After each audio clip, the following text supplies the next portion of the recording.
आप रिस्पेक्ट खोते हैं जिस दिन आप व्यभिचार करते हैं। सेकंड, आप वैल्यू खोते हैं जिस दिन आप व्यभिचार करते हैं। तीसरा, आप स्पीड खोते हैं जिस दिन आप व्यभिचार करते हैं। चौथा, आप डिवाइन हेल्प खोते हैं जिस दिन आप व्यभिचार करते हैं।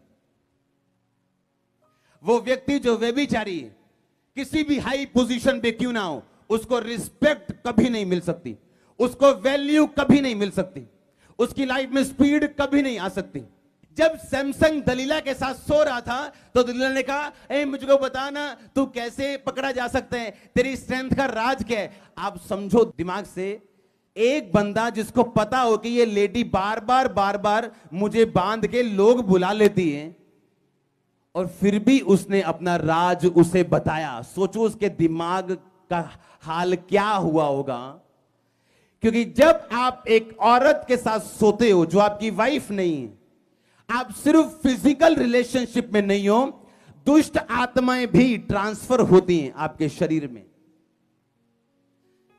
मैंने बांधा, बता तेरी ताकत का राज। अच्छा तू अगर मुझे रुमाल मेरे जेब में डाल दे तो मैं बंध जाऊंगा। मैंने डाल दिया और मैंने बुलाया, ओ आ जाओ भी, मैं पता कर लिया राज, आ जाओ सारे नु फाड़ लो। पर जैसे इसको पकड़ने लगे, इसने कहा नहीं मैंने तो झूठ बोला है। तो क्या ये दूसरी बार मेरे को राज बताएगा? नहीं। पर अगर ये सो चुका है और वो दुष्ट आत्माएं जो दलीला के अंदर है वो इसके अंदर जा चुकी हैं, तो इसके सारे डिसीजन रॉन्ग होंगे। कितने मेरी बात समझ रहे हैं?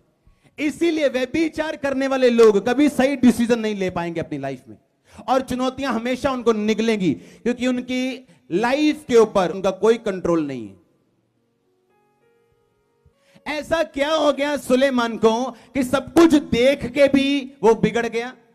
बाइबल बताती उसकी 700 वाइव्स थी जो अन्य जातियों में से थी, और जब वो अन्य जातियों की पत्नियों के साथ सोया तो उसकी दुष्ट आत्माएं उसकी पत्नियों की उसकी भी हुई, और जब उनकी दुष्ट आत्माएं उनकी हुई तो वो डिसीजन भी उसके हुए जो उनके थे। आज एक व्यक्ति जो वेश्या के साथ सोते है, वो ना सिर्फ फिजिकल रिलेशनशिप नहीं बना रहा, वो उसके सारे कर्ज अपने ऊपर लेके आ रहा है और सारी दुष्ट आत्माएं अपने ऊपर लेके आ रहा है। कितने समझ रहे हैं? एक राजा बिलाम के पास गया, बिलाम को कहता है तू प्रॉफिट है परमेश्वर का। पर बिलाम की एक कमजोरी थी, लालच। उसने कहा मैं तेरे को इतने पैसे दूंगा, आ और इजराइलियों को श्राप दे। इजराइलियों को बिलाम भी श्राप नहीं दे पाया। पता क्यों? उस टाइम के इजराइली पाप से दूर थे।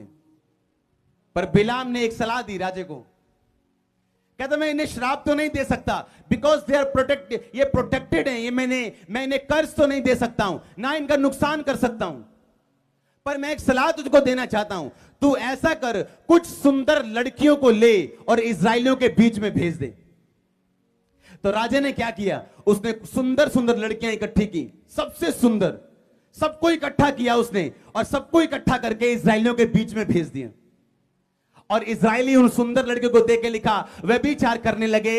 एक रात के अंदर 25,000 से ज्यादा इजरायली पुरुष मर गए थे उस दिन। जो एनिमी का श्राप नहीं कर पाया, जो एक प्रॉफिट का श्राप नहीं कर पाया, जो शैतान नहीं कर पाया, जो राजा नहीं कर पाया, वो एक पाप ने कर दिया जो बड़े बड़े काम राजा नहीं कर पाया। और जैसे ही उन औरतों को भेजा इजराइलियों के बीच में, इजराइली उनको देखा और व्यभिचार करने लगे। और बाइबल कहती है ओवरनाइट, रात को 25,000 से ज्यादा लोग, ज्यादा इजरायली पुरुष एक ही रात में मरे थे परमेश्वर के क्रोध के कारण। शैतान गर्जने वाला शेर है, कुछ नहीं कर सकता हम जानते हैं, पर आपका पाप वो कर सकता है जो शैतान भी नहीं कर सकता। हालेलुया, जोर से बोलो हालेलुया, 7 बार बोलो हालेलुया, जोर से अपने हाथों को उठा के, जोर से, और ये पाप की ताकत फिनिश होगी।